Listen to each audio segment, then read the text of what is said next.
Australia, the land down under, and one of the hardest countries to region guess in GeoGuessr. So I decided to build a 3D printed map of Australia, including the most iconic state metas, all in physical form.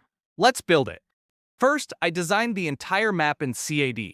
Every state as its own piece, plus 9 unique slots for the individual metas. The goal? A physical version of the metas every GeoGuessr player relies on to pinpoint the right region.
With the parts printed, I glued the full map together. Australia looks clean. Now we can start inserting the state metas.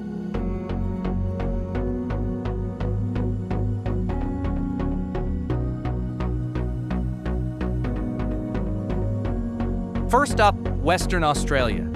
WA poles are iconic for their green painted bases, one of the easiest Aussie metas to spot instantly. Let's slot it in. Next is the Northern Territory. These tall, rusty metal poles are classic outback energy. Queensland has one of the cleanest metas, the blue reflective sticker and the angled pole top. If you see any of these, you're always in Queensland. South Australia brings the famous Stobie pole, a concrete and steel hybrid that looks like a milkschnitte, one of the most recognizable metas in the entire game. For New South Wales, we added the classic no parking sign. Victoria uses these fire hydrant bollards. If you spot one on Street View, you're almost guaranteed to be in Vic. ACT has a unique meta, the gap reflector, a reflective marker placed inside a small cutout of the road lines. Super niche, super helpful for region guessing. And finally, Tasmania. The poles often have green possum guards. A simple but very reliable meta that instantly gives the island away. And here it is, a full 3D printed meta map of Australia. Every state, every key clue, all in one place. Which country should I build next? New Zealand? Japan? The US? Let me know in the comments.